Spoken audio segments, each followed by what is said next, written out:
Welcome to the Joy Powered Workspace podcast, where we talk about embracing humanity in the workplace. I'm Susan White, a national HR consultant.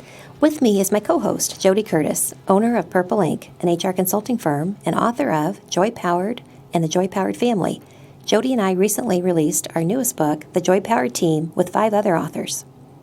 Today, Jody, our topic is business communications. How do we really ensure what we say, what we email, what we tweet, or any instant message, or communicate really in any way, reflects the way we want to be perceived in our professional worlds? Yeah, I know. It's tough. I find myself sometimes I'm a number one maximizer, and I like to be quick and I like to be efficient. And sometimes that means I use no capital letters and I don't always spell out the whole word. And I feel like I can do that with people I know because they know I have this need for efficiency, but I do worry too. Are they thinking I'm unprofessional as well? In part of my practice, I do executive coaching, and I have to say that probably the number one reason a company hires an executive coach to come in and work with the talent, and obviously they're always a talent because the company's trying to invest in making them even better. At the core of whatever the issue is we're trying to fix, it has something to do with communication. Yeah. It may be that it's someone who just doesn't speak up. They're brilliant, but they aren't speaking up in meetings and being heard. It may be that they're not figuring out the right words to use with their colleagues so that their colleagues feel they're collaborative. People are perceiving them different because of how they're communicating or not communicating. Right. I coached a guy a long time ago, a sort of informal coaching, but it was a guy in our firm who everyone thought of as like a genius. I mean, he was just the technical expert on so many matters, and he was very, very, very quiet, and he rarely spoke up, no matter whether it was a technical issue or not. And I asked him once, I said, Jeff, why don't you speak up more or share your opinion? Because people really want to know what you're thinking. And he said, well, I feel like what I'm thinking was already said by someone else. And I said, but do you realize the power that you have, that people so respect your opinion, that even just to chime in or say, I agree, can be really powerful? And he was like, that had never crossed his mind before. Wow, that could have been a game changer in his career. Right. Yeah, I hope it was. Yeah. That's great. I hope so too. I also think about written communications, as you said, like you're trying to be quick, so maybe you don't spell out the whole word or do whatever. I think that, especially when we don't know someone very well and they take those shortcuts, it can be off-putting. Yeah. So I do think it's worth, for all of our listeners, no matter what you do in the world of business, that today we get a chance to really think through how do we present ourselves professionally through business communications. Yeah. Another one that really bothers me personally, you can call me old school or being naive, but is curse words. And I feel like in today's environment, I hear more and more speakers. I listen to podcasts, just having conversations with people that I think go way overboard on using curse words and not thinking about their audience, which sometimes is just me, and that how offensive that might be to other people. That really bothers me. So listeners, if you've been waiting for us to curse, it's not coming. Yeah, sorry. Yeah. So Jody, today our guest is Linda Comerford. Linda has been training busy working professionals for the past 30 years, specializing in writing, grammar, speaking, customer service, and interpersonal communication skills, including her new certification in emotional intelligence. Her educational background includes a Bachelor of Arts degree with honors from Valparaiso University with a major in English and minors in secondary education, journalism, speech and theater, and literacy, followed by a Master's of Science degree in Education from Indiana University. Add a great sense of humor to Linda's savvy business sense, and you'll understand why her clients describe her as an edutainer, with her workshops that work. Welcome, Linda. Susan and I have both been lucky enough to be in your classes, although we won't tell what year. Okay, that keep that a secret. Had a secret for all three of us. Yes. How about that? Let's just say we've known each other for a long, long time. Correct. And I believe you helped us be better at what we do. So thank you. You're welcome. My pleasure. I tell you what, I do channel Linda. When I am writing an email or anything like a paper, I'm channeling now, what's the right grammar here? Is this a semicolon? Is this a comma? So, Linda, you have never left me. Wow. And that was just yesterday I taught you all that. Exactly. Yes. Linda, what led you to make a career in helping people be better communicators? Well, if you check out surveys that are published about what are the most important skills that people need in the business world, communication is always either at the top or very near the top of the list. I also saw those needs in my personal and professional sphere, just interacting with people in the business world. Rarely did engineers say, gee, I need more help with my engineering skills, or IT folks say I need more technical skills. Accountants didn't say I need more accounting courses. People just kept saying, it's communication skills. I really struggle trying to communicate better. And Linda, while you're helping me, could you also help everybody else around me? Because I think I'm pretty good at writing and speaking, but oh man, when I get an email from my manager, I have no idea what he or she is talking about. So I saw those kind of skills out there, and I call them pain points. And I thought, with my background that Susan just read, I thought, I have aspirins to help alleviate those pain points, and that's when I got into the field of communication skills. Love it. Love it. That's great. Why do you think those communication skills are consistently coming up at the top of the organization's most requested skills for their employees? Very simply, to me, they're the lifeblood of any organization. I don't care what the organization does. The blood flows through it. It all revolves around good communication skills. One of the exercises I always do in my workshops, my writing workshops, is I have people raise their hand. Think back to middle school, high school, college, and say, what was your favorite subject? Science, math, and they raise their hands. And then I say to them at the end of that, whether you are good at math, social studies, science, gym, music, art, recess, lunch. Some people really excel in lunch. I was good at lunch. Yeah, you got an A plus. Yeah. I'll never know that just meeting you, but how well you did in your English classes, I can tell anytime you speak with me or anytime you write to me. Therefore, I think English is the most important skill, especially now with ESL, English as a second language situations going on. That's becoming even more apparent for writing and speaking. But we all agree here that communication skills are important, but Susan and Jody, I'm sure you both see lots and lots of resumes where people have all these kinds of lists for wonderful skills. And when those people get hired, yes, they do indeed help companies provide impressive products and services. Sure. But think of the communication challenges for teams bringing those items into the marketplace and then trying to interact with their customers about those products and services. Then ironically, when you look at the resumes you receive, you see all these great technical skills that everybody lists. And at the top, right, is always, I'm great at communication skills. They do. Then you look at the resume and there's a typo or a grammar error on the resume going, no, you're not. Liar. So, yes. Right. So that to me is part of why companies are crying out for people with good communication skills. But Linda, you just mentioned it yourself. We've all had some form of communication skills training in middle school, high school, and college. Why do we lack it still? Why do so many people struggle with it? You just said we've all had some kind of a, we won't get into our ages here, but maybe when we went to school that was part of it. But I'm telling you, the sad reality is more and more high schools and colleges are not teaching those skills anymore. They're just eliminating them. When I do a workshop, another raising hand, I'm big on polling questions. Let's get the audience involved during the class, and I'll say, how many of you can think back to middle school, high school, or college where you feel like you had a Ms. Bonebreaker, the English teacher you loved to hate, when you were in school? We all had a Ms. Bonebreaker. Yep, but that Mrs. John, 8th grade. You have Mrs. John? Do you have one? Oh, gosh. In case they're listening, I'm not going to call them out. Oh, right. You used a nice general last name there, like Mrs. Smith or whatever. It was J-A-H-N. Oh, J-A-H-N. Yeah. You're happy to call her out. Yeah, I mean, I loved her in hindsight, but she was hard. Yeah, exactly. But when I ask, do you feel like you have a good foundation in writing and grammar? Maybe one or two hands will go up. That's it. The rest say no, because what are English classes teaching now? High school English is literature.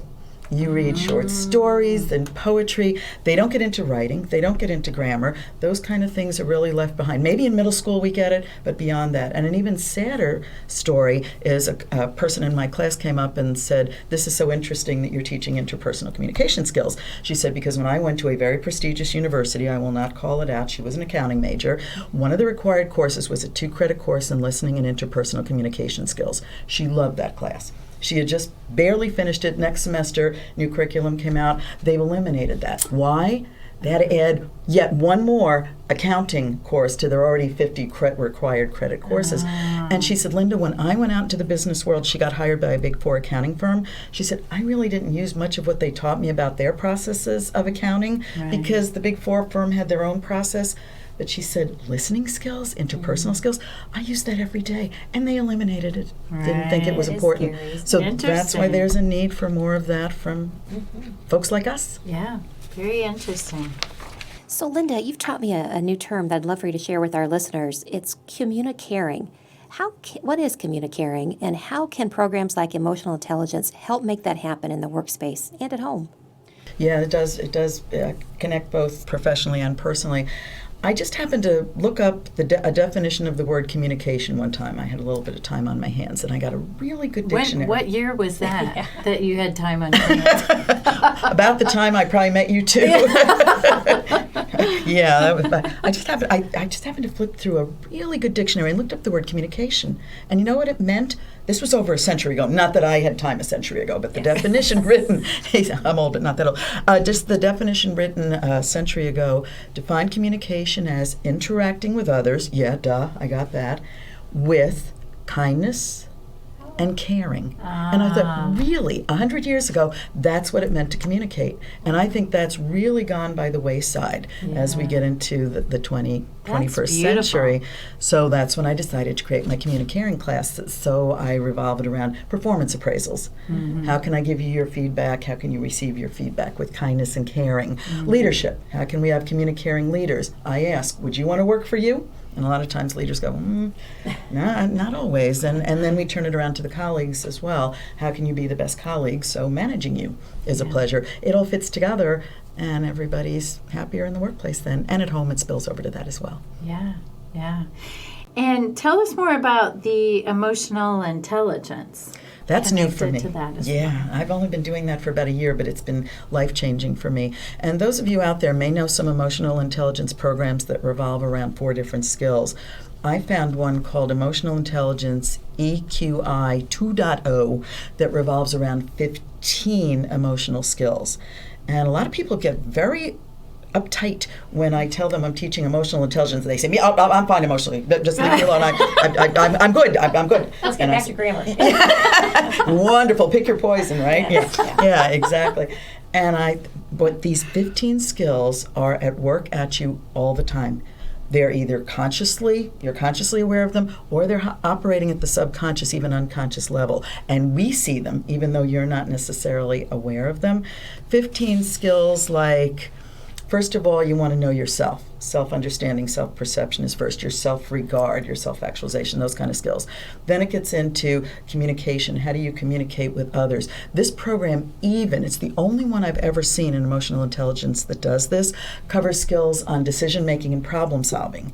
And I thought, how does that relate? Well, think about it. When you're making decisions or solving problems, your emotions are at work helping you make those decisions or hindering you in the process. And then the last skill that we get to is stress tolerance, managing your stress. And when I do a workshop on that, I kid with folks and I say, well, this is the last skill, in the process, and we don't have a whole lot of time, so we'll skip that, right? Because none of you have any stress in your lives, and they're all, no, can we start with stress management and end with stress management?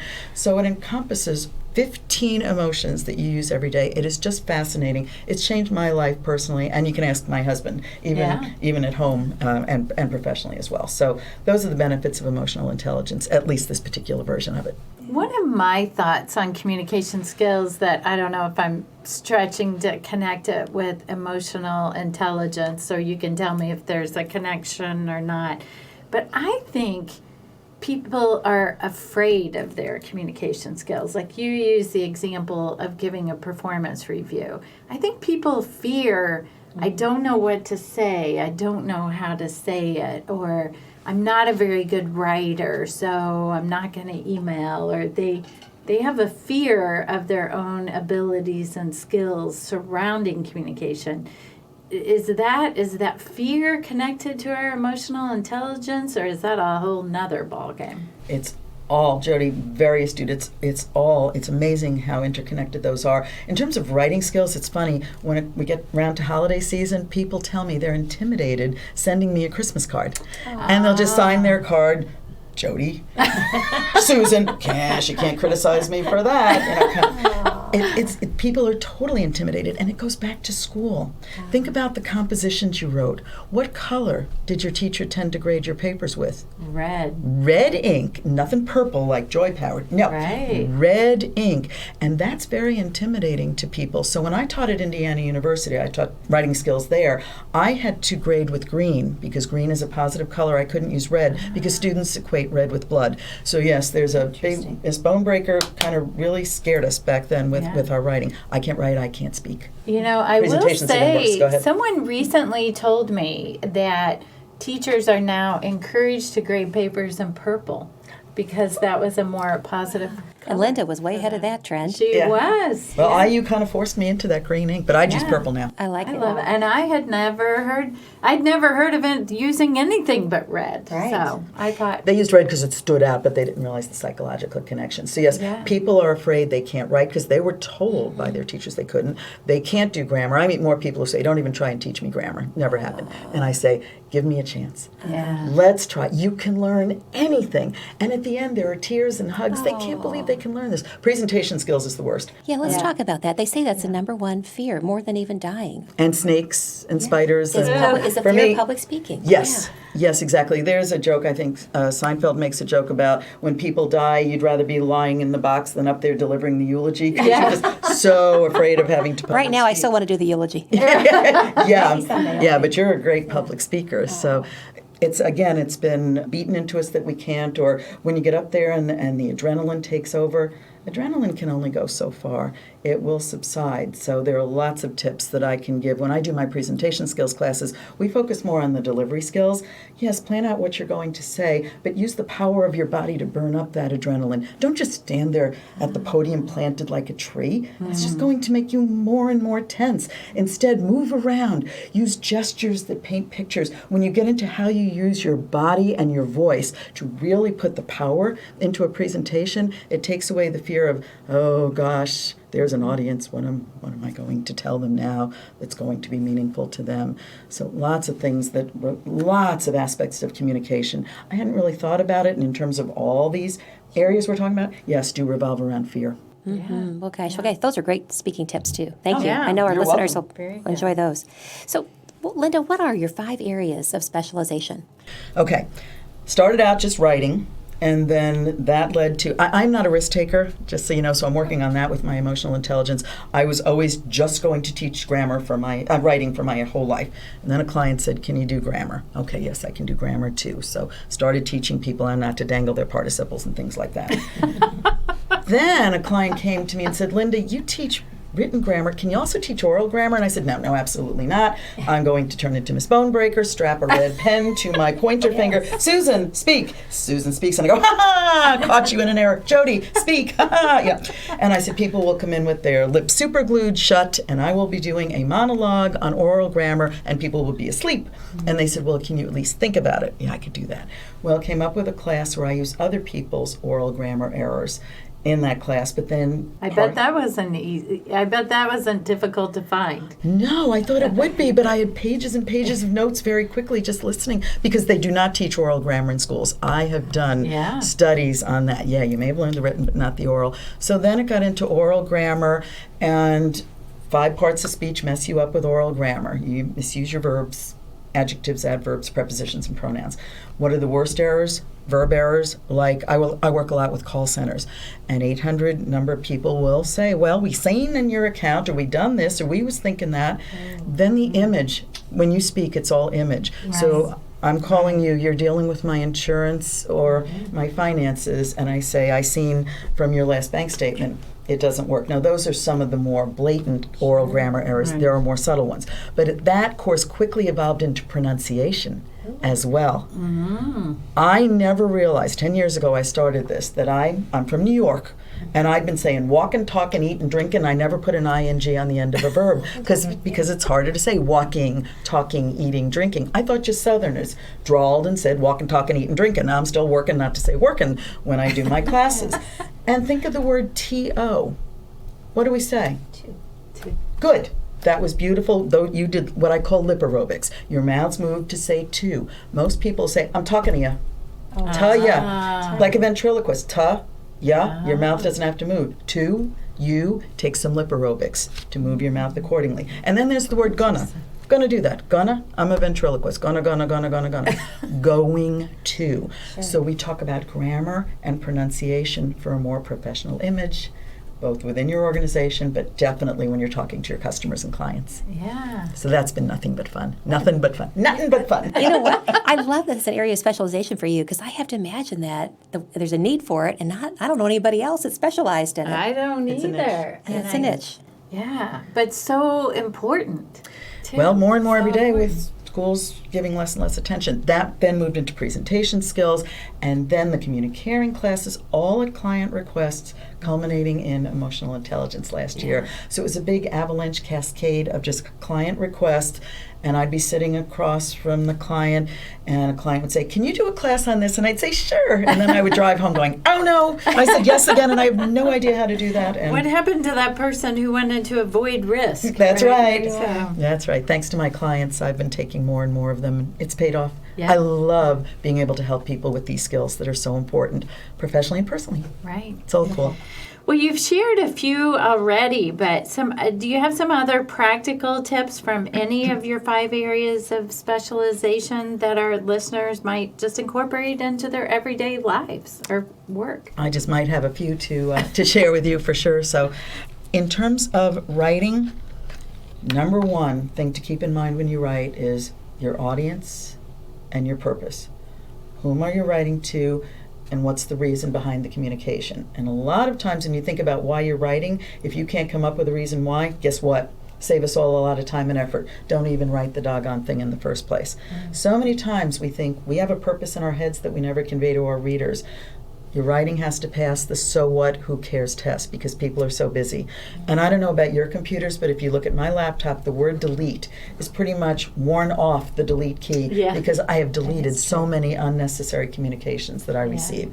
So think about who's your audience, what's your purpose. If you're just writing to one person, it's fairly easy. When you're writing to a larger audience, a group audience, it's a little bit tougher to come up with that. But you need to think, again, would I want to be reading what I am sending out to other people? Your goal as a writer, the burden on you is to create what I call one and done emails, letters, etc. It takes me a while to write it, so you, my clients who are so busy, can read through the email that I've written. Perhaps I'm asking you questions and I word them with bullet points and questions so you can just write your responses right into what I have sent you. And then it's quick for you, take some time for me. So it's just that communicating, I guess. I never Right. really thought about it like that, but I care enough about you as my readers to write to you quickly. With grammar, the written grammar, the one rule I really wanted to get across to everybody, most controversial thing I teach is, do you put a comma before and in a series of 3 or more? Now, I don't know if Susan, Jody, if you remember what I taught all those years ago. I'm going to say you said no. Oh, I was going to say yes. Oh, dear. Kinda. I got the F. I got the F. I think I need to go back to school. Yeah. And that has changed through the years. I have taught do put the comma, don't put the comma. Oh, I was in the class You where were it in was. the don't, yeah. and I was in the do. There you go. Yeah. Now the rule, and I'm glad you took a risk and answered that, because I have taught it, like I said, always, the and takes the place of the comma. I've taught a lot of different ways. But around the year 2000, Y2K stuff was going on, all of a sudden the grammarians pulled together and said there's only one way to punctuate a sentence, like, I have to go to the store to buy pencils, papers, and books. Do I put the comma before the and? Yes. Let's just do it consistently. Now, beyond consistency, you can avoid lawsuits. So, Susan, you've been lucky if you haven't had any lawsuits come your way. Right. Lawsuits without that comma before the and. Let me just share with you a quick example of that. It was actually an article I read in the Indianapolis Star. A grandfather, rich grandfather, died and left his inheritance to his 3 grandsons. I'm making up the names here. Tom, Dick, and Harry.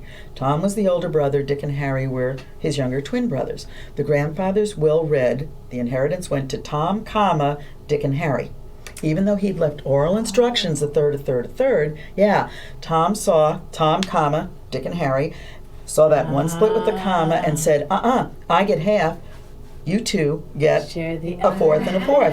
Well, Fascinating. yeah, the brothers didn't agree. It went to a court of law. And a judge said, because there's only one comma, Tom got a half, Dick and Harry got a fourth and a fourth. Oh, Well, the my good news gosh, here that's is fascinating. I only have 2 kids, so There you go. there's Yeah, no that's- comma needed. That's perfect. I have 3 though, so Yes, I'm you going do. to check my will and make People sure say I that in have class, I commas. better check my will. So that's just Yeah. one example of lawsuits on a personal level, but it happens in the business world all the time. So just get in the habit of putting the comma before the Well, and I you have can't learned get in something trouble. today. Thank you Me very too. much. You are very welcome. I have a question around that too, though. When you said in the early 2000s the grammarians pulled together, so who are these people called grammarians? Oh, if we lived in France, it would be easy because the French people actually have part of their government that aligns with using the French language correctly, with grammar, punctuation, words added to the vocabulary, etc. We in America do not have grammar police, even though I've been accused of being that once or twice in my lives. What happens is people at the university level are doing research on it, publishers, authors, people are constantly testing how rules work to either make the writing smoother and easier to read or rules that get in the way. There are so many myths out there, ladies, that have gone by the wayside. How many times have you heard what you think is a rule? Never write a 1-sentence paragraph. Did you ever receive that advice? Yes. Oh, yeah. Yeah, that was fine in high school, and you were writing the 5-paragraph theme with a topic sentence and then X number of sentences in support. I met one woman in a workshop who said they had to use, like if they were a freshman in high school, 9th grade, they had to use 9 supporting sentences per paragraph. Oh, Sophomore my year, 10 sentences. Ridiculous. So these people grow up thinking, I always have to have 9 sentences. This is why you get emails that look I like hope the they're Great not American the ones Novel. sending me cover letters. Yeah. Probably they're writing the terms and conditions at banks for the rules and regulations when you open a new account or whatever. There you go. They became lawyers or whatever. And it's just, so how many of you learned, how many times have you heard never start a sentence with because? Oh, yes. Yes. I wouldn't do that. Never was a rule. You can see the people's shoulders dropping in the relief, especially in banks and insurance companies when so many things are based on cause effect. Right. Why did you learn that? One woman looked all pathetic in a class and she said, my English teacher lied to me. And I said, no, she didn't lie. And it probably wasn't an English teacher. Back in 6th grade, think about your science and social studies classes where you would read a chapter. At the end of the chapter would be what? To answer. Questions. And you'd have to answer those questions how? You'd have to write out Full your sentence. answers. Full sentences. Exactly. Yes.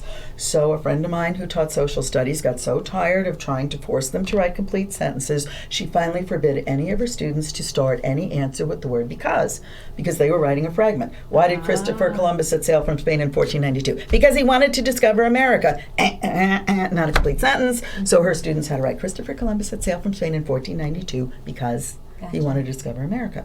Now, he could have said, their students could have written, Christopher Columbus set sail from Spain in 1492, or because Christopher Columbus wanted to discover America, he set sail from Spain in 1492.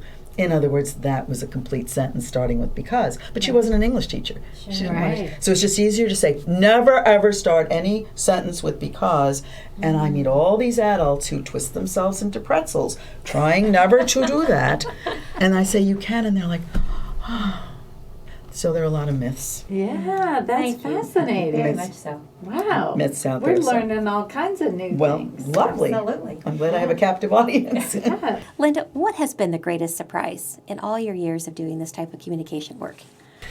The greatest surprise to me was, as a communication expert, which to me this just seems to come naturally, I'm constantly surprised at how much people struggle. But Jody, your question about fear really helped bring that home for me. Struggle to speak, to write, and to communicate interpersonally with other people. And a lot of that goes into those myths that I just told you about. They're writing paralyzed by what they remember or disremember back when they were in 6th grade, 10th grade, in college, from professors or teachers who tried to be helpful and unfortunately put forth a message that said, you can't succeed at this. So that makes it really tough. So I'm always surprised. One of the biggest surprises to me is when I share something in class that I think, Linda, how can you even take up class time to say something that has to be so obvious to everybody? And if I have 16 people in a class, I expect to see 16 heads nodding like, yeah, Linda, of course, why did you tell us that? And people look amazed and say, really? I never knew that. Well, even you, who I consider both of you to be communication experts as well, I've told you some things that to me are just part of my everyday world that both of you have said, really? I didn't know that. So I love the surprise, and I love being able to make their lives easier going forward when they have to communicate by dispelling the myths. Something that I commonly see, and maybe it's because I do see, even people use this in resumes, which I think is totally unacceptable, but in cover letters or just, any kind of communication, I feel like as a rule I learned in 6th grade, but was re-emphasized in your training much later than that, is having a paragraph that like 5 sentences start with I. I. Yes, it's all about me. It's all about, right. Yes. To me, that is a very basic thing that I was taught, that I frequently see people do that. Why? Because you know the most about you, and they do that in cover letters. And a really good rule of Cadillac writing is never start 2 consecutive sentences with the same word, never start 2 consecutive paragraphs with the same word. And if you're going to be repetitive about any word, please have it not to be I. And people say, but it's about me, it's my resume, it's my cover letter. No, it's about the people receiving your resume and cover letter. So you want to instead, if you're going to be repetitive, Jody, with any word, make it be the word you instead. Ooh. I can do this, I can do that, I can do the other thing. No, you will benefit from my skills in this, that, or the other thing. You and your organization will be able to use my skills in this, that, or the other thing to help you develop new products your customers and clients will relate to. The you language out there. Now think about the 5-paragraph theme you wrote in high school or in college, the compositions you wrote. What's one word you were not allowed to use in those?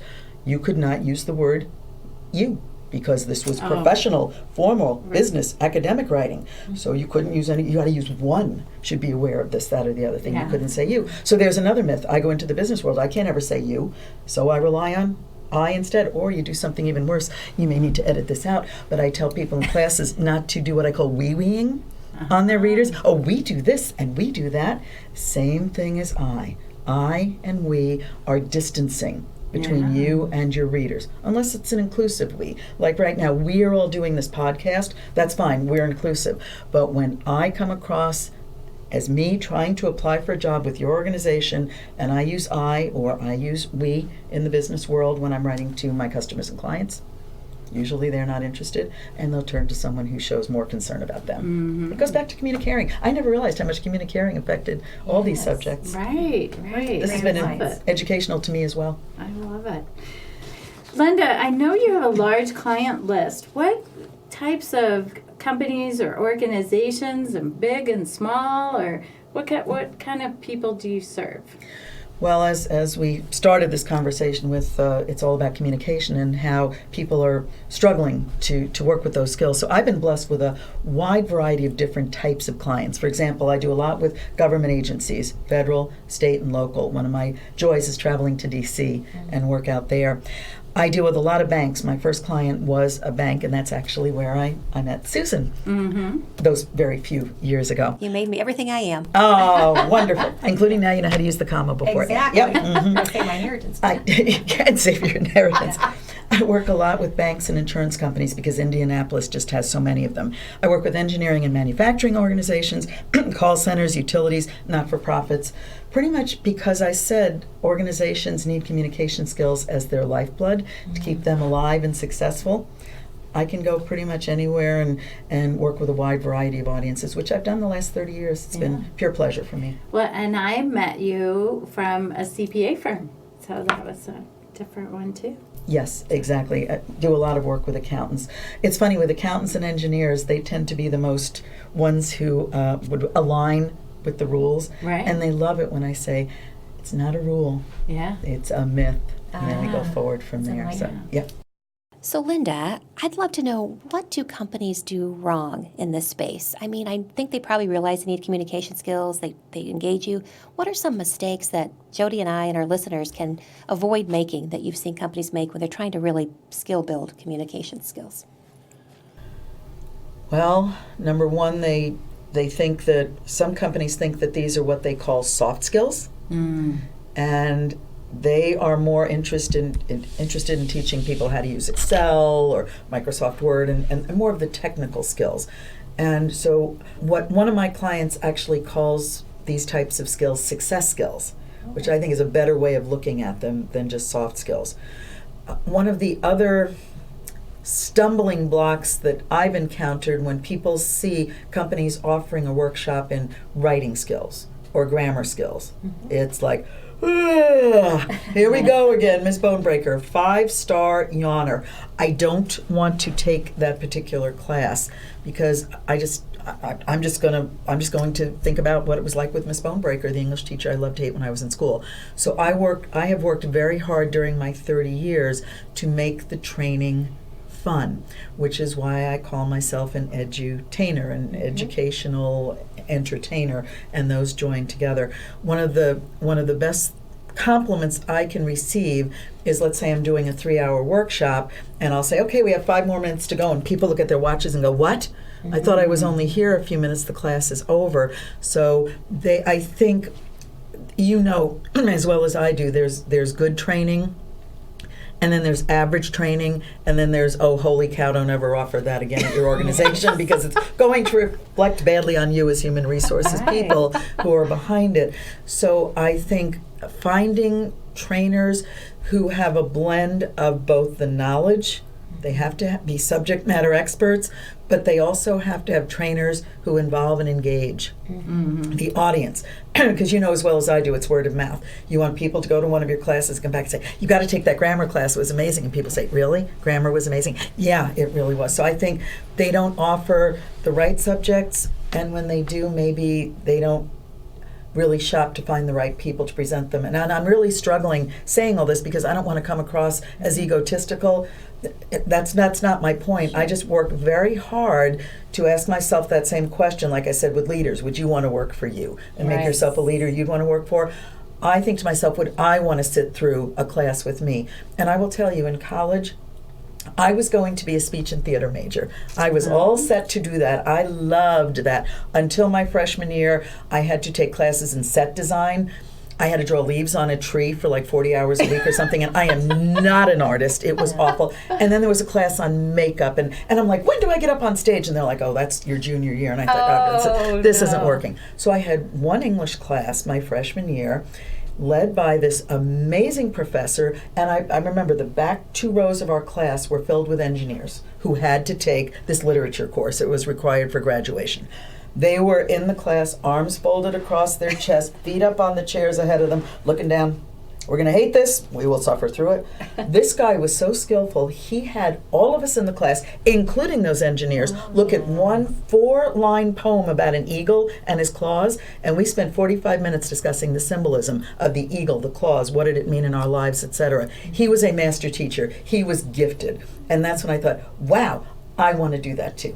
So that's when I switched into education, and that was into being an English major, and that was the last interesting English class I had in 4 years of college. My Shakespeare class consisted of a professor coming in, put his notes on the podium, stood there, opened a notebook, and read to us about Shakespeare, and when the class was over, he closed his notebook and walked out. So one day, just for fun, we decided that we would walk out and see if he noticed. So one by one during that class, we all got up and walked out, and there were only 5 of us left. He never even looked up. He just closed his notes and walked out. That is not teaching to me. That's torture. But I bet he enjoyed it, getting to read Shakespeare. Yeah. Oh, he 3 he times had a his week. notes that he created probably 30 years ago, and he was a full professor, PhD, and doctor such and such. I wasn't going to teach like that. I thought if that's what teaching's all about, I'm out. So I wanted to be the opposite of them. So, Linda, what should companies do to ensure what you've taught them is sustainable? Like, is there some type of a follow-up, or how do you know that they've really you've instilled those skills they need?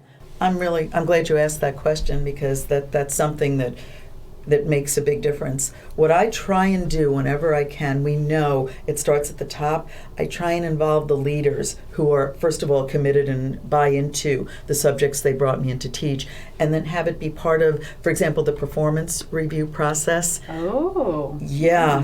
Now, the emotional intelligence class that I teach is really interesting, because the benefit of it is it's 15 different skills. The challenge is trying to keep track of all those 15 different skills. So I had one manager who brought me in. She was managing a customer service team, and she had beautiful hair, but I'm surprised she had any left, because she was forever pulling on it, because these people would run in. She said, I felt like their mother going, Jody's doing this, and Susan's doing that, and Emily's doing the other thing, and she's like, and then they just dump their problems and run out, and she'd be trying to manage all these personalities. She said they were great with the customers, but really awful with each other. So after taking the emotional intelligence class, she made everybody who came in, number one, you could never just bring a problem to her. You had to at least propose a solution. Yeah. And you had to match the solution you came up with one or two of the emotional intelligence skills that you learned in the class. So people were living it. Right. And then it made her life so much easier in the process. So bringing in the managers can help. We've had follow-up things where you wait 3 months, 6 months, and you send out questionnaires to people. How are you using this, whatever. The danger with that, you know how surveys go, people don't always respond to them. Right. They're just so busy. But I think if you make it a team effort, the managers are familiar, everybody in class is familiar with the concepts. I've also created accountability partners. So when you go through class together, so we've been through a grammar class together, Jody, then I'll edit your stuff going forward and you can edit my stuff. So you have that safety net set of eyes. Very dangerous to ever just write something and type it and hit send and out the door it goes. I hear people saying that, well, I always proofread, policies and procedures and proposals, important stuff, but I don't proofread just an email going out. Well, emails can have mistakes with consequences. Quick story about that. A woman had assigned a team to deal with their customer service issues. Customers weren't happy. So this team got together, they pulled together a survey, sent it out to all their customers, compiled the results of the surveys, sent it up to their manager, and thought, great, this project's over. The supervisor sent out an email to all of them. Our customers are not satisfied with our customer service. Great, back to the drawing board. So they were meeting, trying again to solve this problem, resolve the problem. Thankfully, one day they happened to meet where there was a window into the room where they were meeting, and the supervisor looked in and said, what are you doing? And they said, we're working on customer service. And she said, no, that problem was resolved, weeks ago. Why are you doing that? And they said, you sent us an email about it. You said our customers are not satisfied with our customer service. She said, no, that's not what I meant to say. She meant to say our customers are now satisfied. A T messed up for a W. We missed our W instead we got a T. And a spell checker was like, happy, happy, happy, we're fine with not now. So that's how you can waste so much time, and time is money. So if you just have accountability partners, you could have glanced over my email and said, Linda, did you really mean to say that? It's quick. And that way you're reinforcing the rules with each other because you're talking about them. Right. So just trying to keep everybody in the loop as much as possible going forward.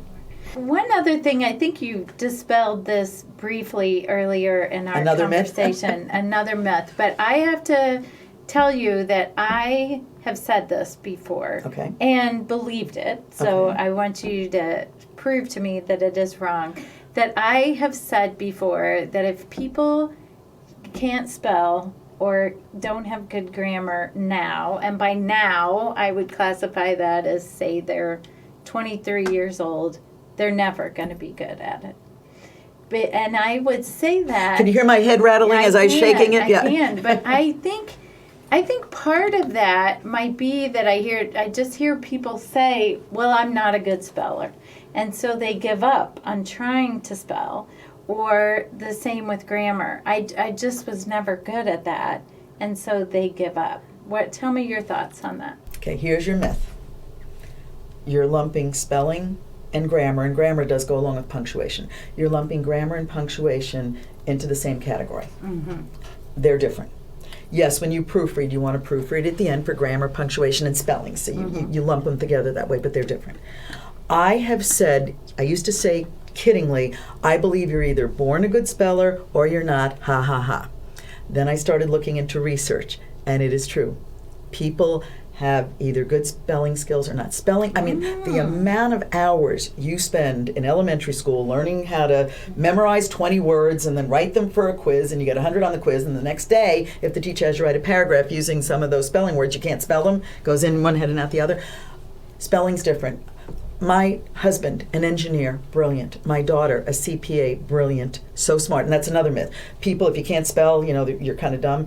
Spelling and intelligence have nothing to do with each other. Some of the smartest people in the world cannot spell. There's just something in the brain. Some people have just a little bit of dyslexia, whatever. I have to tell you, Yes, go. I'm a little bit disappointed on that one because Uh-oh. I was the Martin County Spelling Bee Championship in 7th and 8th grade. So I thought That means you're brilliant. I thought that made me brilliant. Your brain is wired to help you spell, and you're brilliant. But it's just, I will give you credit for that. But if you can't spell out there, don't think you're not I just wanted to brilliant. clarify Yeah, that they could go alongside. Oh, they each can, other. but they don't have to. So, yes, for those people who can't spell, you're really the ones who can't and are still brilliant. You're never going to learn how to spell. I don't care if you're 23 or whatever. So part of my myth was true. Correct. Get a good dictionary, get someone to check your spelling for you. Your spell checker is right most of the time, but I just talked about the not and the now. You still have to do proofreading. The problem with spelling is we learn sometimes to read and spell phonetically. Okay, wonderful. In the English language, though, only 70% of our words can be spelled phonetically. Cat. Ooh, that's easy. I can spell that. At. Cat, C-A-T, yay. Well, now let's spell enough. E-N-U-F, yay. No, E-N-O-U-G-H. Enog. I mean, there are just 30% of our words that just can't be spelled phonetically, and that's why it's so frustrating.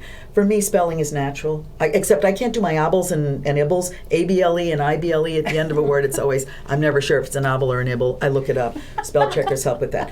So you can't learn how to spell, and if you were blessed to be a good speller, because you're also brilliant, so you put those two skills together, Jody, that's good. Grammar, on the other hand, can definitely be taught because I work with people. All of my grammar quizzes, all of my grammar classes include either a quiz or a test. Mm-hmm. My written, my oral. I actually, in the good old days, when I could get people together for 2 full days of training or 4 half days, we took 100-question pre-test followed by 100-question post-test, and we're looking for improvement. So I have objectively verifiable data that people can learn grammar and punctuation, writing and speaking, always with the pre-quiz, and I tell groups, don't struggle to get a high score on this. You want to score low on your pre-quiz because then when you take the post-quiz, wow, then your genius emerges.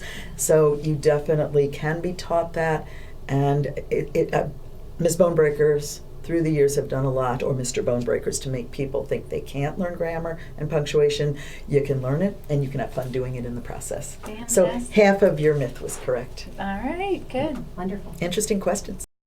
So, Linda, is there anything else you'd like to share with our listeners? I think your questions have been so excellent that we've pretty much covered it all. But if you get any feedback from anybody as a result of the podcast with questions, please send them my way. Yeah. I'd love to be able to respond. Ladies, this has been pure pleasure. You're both excellent communicators. Oh, my just so gosh. you know. Thank you. Come back again. Thank you. Oh, I'd love it. Thank you. Thank you. Linda is a collaborator and partner of Purple Ink, so you can reach her via our website at www.purpleinkllc.com. That's Purple Ink with a K, LLC.com. Or directly at linda@purpleinkllc.com. Susan, our listener question today is from Christy in Massachusetts. We received an anonymous complaint from an outside email address that is not traceable to any employee we have on staff.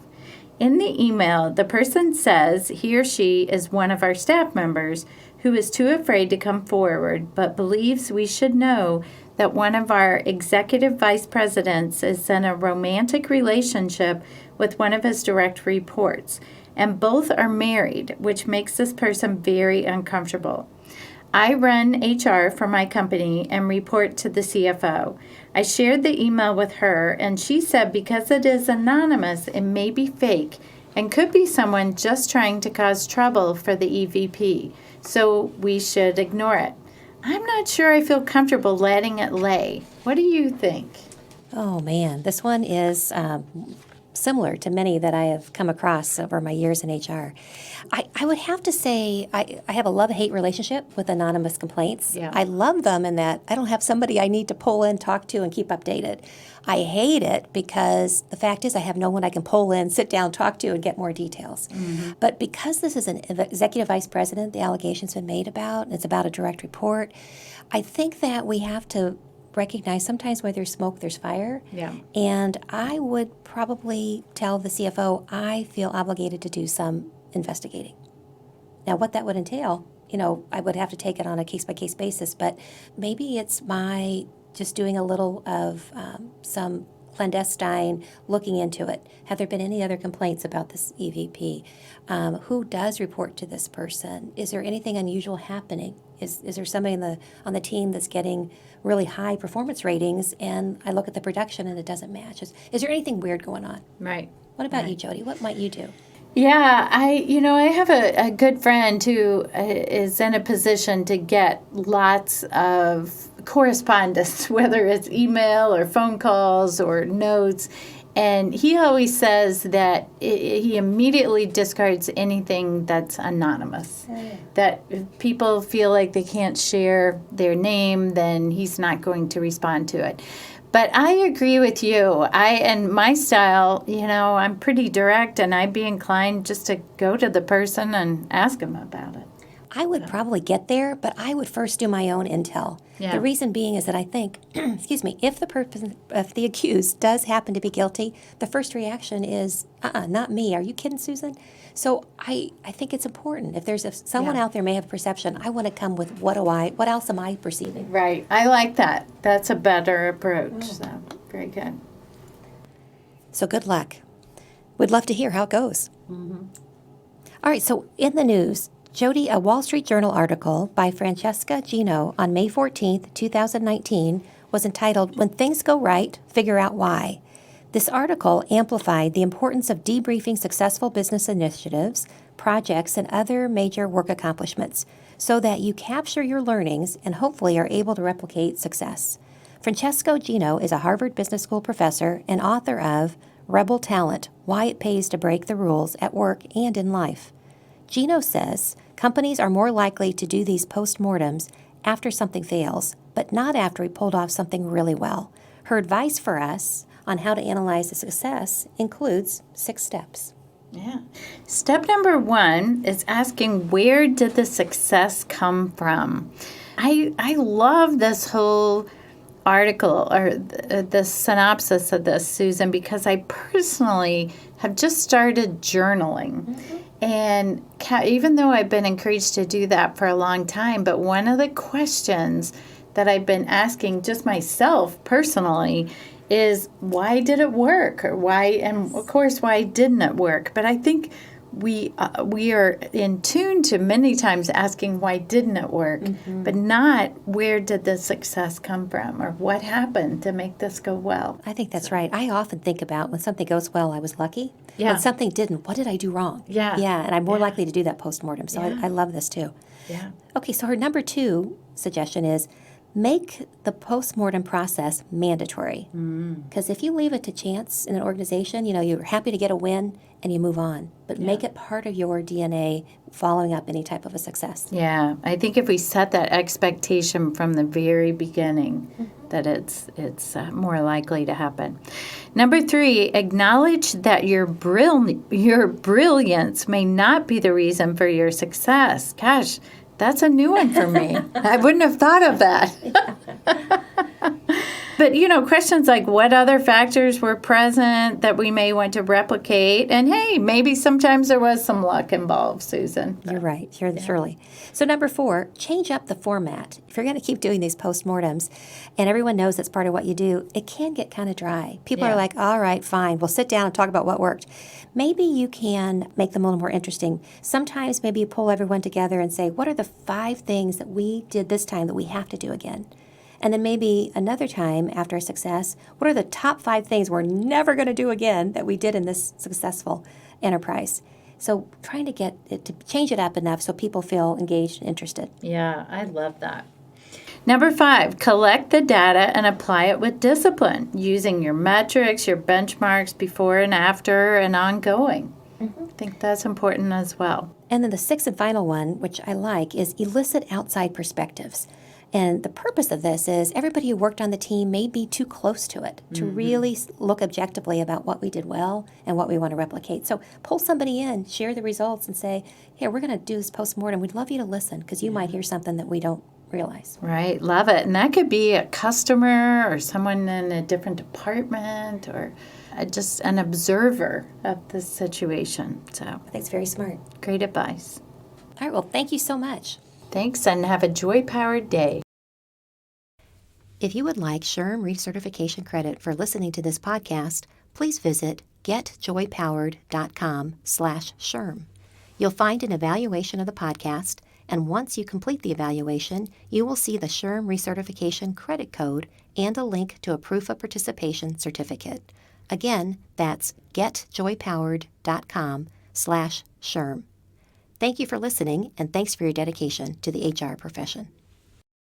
Thank you for listening today. Please tune in next time. If you have missed any of our podcasts, you can catch all episodes for free on Apple Podcasts, Google Play, Spotify, or wherever you listen to podcasts by searching on the word Joy Powered. If you like our podcast, be sure to subscribe so you don't miss any upcoming episodes. And we'd love for you to rate and review us on Apple Podcasts. It helps people find our show.